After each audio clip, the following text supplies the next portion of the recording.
All right, good evening, folks. Or good morning, whatever time you're watching this. Sheepdog Smokey here, and what we saw today was the Senate version of what the House did very recently. The difference being how the Democrats talked about it and how the media represented it. We watched for, I believe, about 4 months as Adam Schiff held meetings that certain Republicans never even knew about. Others were actually told to leave, where he told witnesses not to answer questions after the question had been asked by a Republican, and where only Democrats voted in favor of passing the articles of impeachment. In the run-up to this, Schiff continually said, there's evidence in plain sight, evidence in plain sight, evidence in plain sight, yet he never said what the evidence is. Evidence in plain sight is very simple. If you come upon a crime scene and you can see that someone is holding a weapon, that's evidence in plain sight. If you can see a footprint at a theft, that's evidence in plain sight. If a member of the government was seen publicly doing something against the law, that is evidence in plain sight. Every time he said it, he was rebuffed, and he called it the most egregious things he could. And the media went along with it. Nancy Pelosi, for months on end, refused to hold a vote on impeachment, saying that it must be bipartisan. We cannot pass a partisan impeachment. Yet what did she do? When the vote was counted, not one Republican voted to impeach. It was 100% party line voting. Now that they have finally delivered it to the Senate, after Nancy got her thousands of dollars worth of special pens to give out as souvenirs after she signed everything and sent it on, we've heard from 17 different witnesses. 17. All of them are witnesses that the Democrats wanted, and none of them were called by the Republican Party, who actually is the controlling party in the Senate. Democrats were happy to crow that they had taken back the House and they were in control, while ordering the Senate to hand power to the Democrats, the minority party. Now that the vote has been actually held to not call additional witnesses, watch for every story you see on this. It will say, not call witnesses. They vote to not call witnesses, not call witnesses. None of them will ever say additional witnesses. None of them. Adam Schiff, Jerry Nadler, Nancy Pelosi, and everyone else involved is foaming at the mouth because they're not able to hamstring the Senate by the House majority party. We've heard from 17 witnesses that testified about nothing. You see, there was no actual crime named or listed in the articles of impeachment. You cannot just say high crimes and misdemeanors, abuse of power. Those are nebulous terms. You must name what the actual abuse was and how it was illegal. Okay? Abuse of power is not something that you fire someone for. It is a reason to rewrite what their authority is. Definitely. We got things like the War Powers Act and other bills through Congress because presidents had the authority to do certain things and did them, and Congress didn't like it. 1940s, we got the constitutional amendment limiting the president's terms to 2 elections or 10 years because they didn't like that Roosevelt had been elected for a 3rd term. Roosevelt actually was no longer an issue before the amendment even passed Congress or was even sent to the states for ratification, but they still did it because they didn't want anyone being able to sit in the White House longer than they can sit on their butts and do nothing in Congress. You have to name what power was abused, okay? We know. I have posted video multiple times on Twitter and other places where Joe Biden is sitting and talking to a group of people, and he flat out says, I said, you're not getting the money. He wanted the person investigating Burisma and his son and others who have actually broken laws, he wanted that person fired. So he held the Ukraine blackmail for a guarantee of, I believe, $1 billion in loans. Said, you're not getting it until this person is fired. That is the definition of quid pro quo. Now, quid pro quo is not a crime. And Biden admitting he did it is proof of that. Because you very rarely will see anyone in government or in a high position in business do something to aid another country or another business without getting something in return. Okay?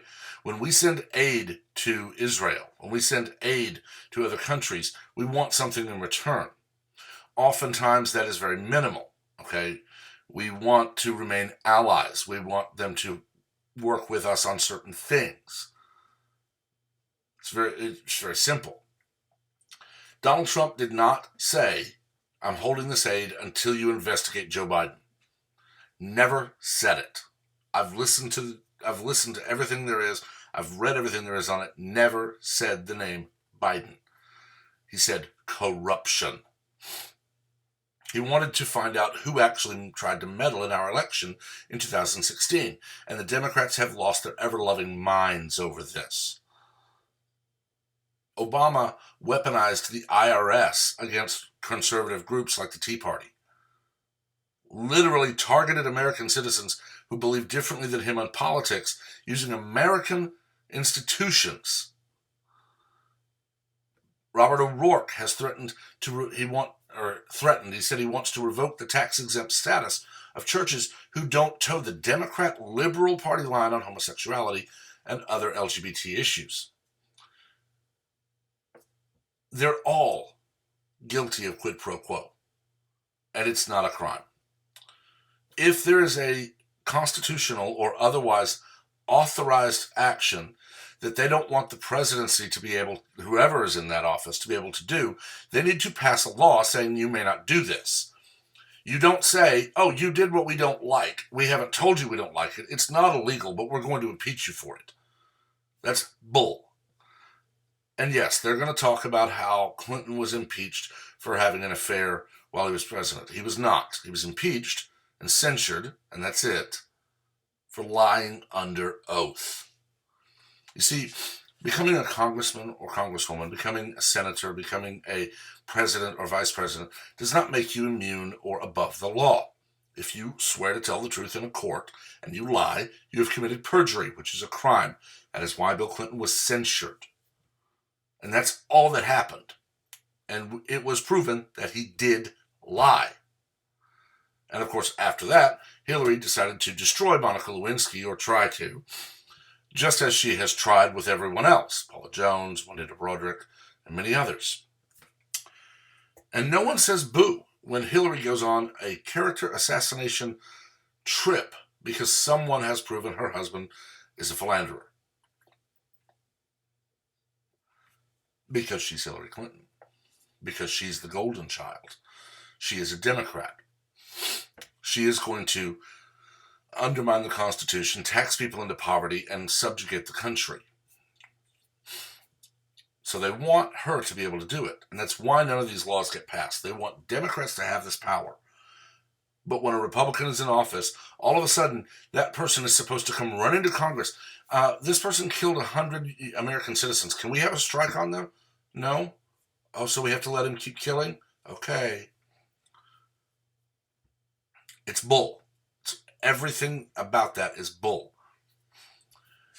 Donald Trump is going to be acquitted in the Senate. He is not going to be removed from office. We know this because they have already switched, and we've heard Nadler and Pelosi admit and say that they believe that we cannot allow Donald Trump to have his time in office decided by an election. We cannot allow an election. Quite literally, they're saying we cannot allow the American people to vote for who we tell them not to vote for. So they're telling you that because you ignorant peasants voted for Donald Trump, we're going to remove him. Then we're going to remove anybody else you support. And we're going to put our person in, and you will vote for them. They're trying to keep him off the ballot for 2020. It won't work. It's nothing but the same that we've had for 40 plus years, longer. Democrats have tried to impeach every Republican president since Eisenhower. The only one they actually got close to was Richard Nixon, who deleted, I believe, 13 minutes of audio tape. Why audio tape of him in the Oval Office is required is beyond me. But when he deleted it, it meant he knew it was being recorded, and he was going to say something he did not want people to hear, so that gives the appearance of impropriety. And he resigned rather than being impeached. And we got Gerald Ford and then Jimmy Carter. Ronald Reagan, for all of his good or bad positions, was their next target. They didn't go after Ford because they knew there was no way he was going to be reelected. So they went after Reagan in 1981, and until he was out of office, then Bush 43, and now Trump. The only reason Reagan was not impeached was Lieutenant Colonel Oliver North fell on his sword for the president. They were selling weapons to other countries and to militant groups to fund action in another country. It was called the Iran-Contra Affair. And Oliver North fell on his sword for him. He was fired. He was drummed out of the military. I don't know if he'd already retired or not. I was 7. No, I was 4 when that all started. But Oliver North has had a very lucrative career since then. But it proves that the core belief of the DNC is, if the American people will not vote for us, we will make sure we undo their will. Everyone since Eisenhower. And they've never succeeded except with Nixon, who resigned because he did delete the audio tape or stop it recording or whatever, proving he knew it was there, and he had let it run, so he obviously approved or authorized it. It's beyond me. And honestly, we need to get rid of the stupidity of Republican and Democrat. It just doesn't matter. We need people who will agree they're not going to tax us into poverty to pay for free crap that's not free. We need people who are going to secure all of our borders and are going to enforce immigration law and all the other laws. We need people who are going to strengthen the American economy, not impose on our constitutional rights. I honestly, with the exception of Israel, couldn't give a flying flip about what goes on in other countries, other than to use it as object lessons for what we don't want here in the U.S. Yes, there are allied countries, Australia, the UK, France, Germany, Spain, and if they ask for us to come help them with something, I say we should, but that's not up to me. What we need to do is we need to hold our elected officials accountable. Adam Schiff violated at least the ethics of the House by not allowing meetings that involved certain committees, not allowing all members to attend, by telling people don't answer that person's question, only answer mine, by holding impeachment hearings that were not authorized by the House. And now they're still working to demand the U.S. Senate bow to them and say, we will allow you to call witnesses, but no one else, so that you can just keep putting people up here until one of them manages to say something that we can accept your spin on. It's very simple. They didn't list a crime in the impeachment articles because there was no crime. You don't call witnesses in a court that has been called for no crime. You don't even hold a trial when there is no crime. We have just about 10 months, 9 months, until Election Day.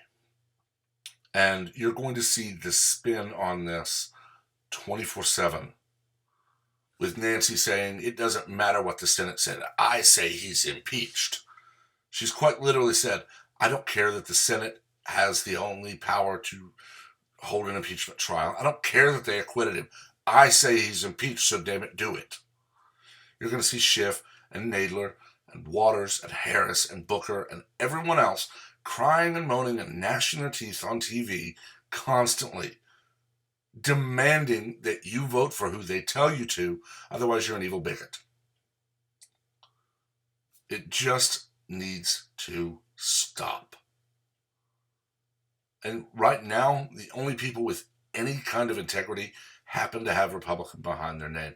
I would say get rid of the parties and run just as yourself. No more parties.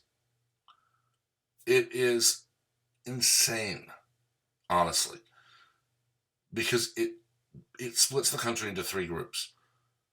The radical left, the radical right, to about 30-35% toward the center. And you have that 30 to 40% or so, well, 20 to 30%, that says, this is crazy. I just want to work for the people. And they can't get elected because they don't put an R or a D behind their name. Donald Trump is truly the first independent to win the presidency. He just did it by putting an R by his name. And everyone with a D by their name cannot stand that he wouldn't knuckle under and let them have the win when they cried about it. I don't know what else to say. Thank you for watching. I do hope that you will like the video and subscribe, turn on notifications so that you're kept aware of all new content as I'm able to post. I will be doing probably more for the next couple of weeks as this circus wraps up, but definitely you'll want to be subscribed so that you know when everything comes out. Until next time, everyone have a wonderful day.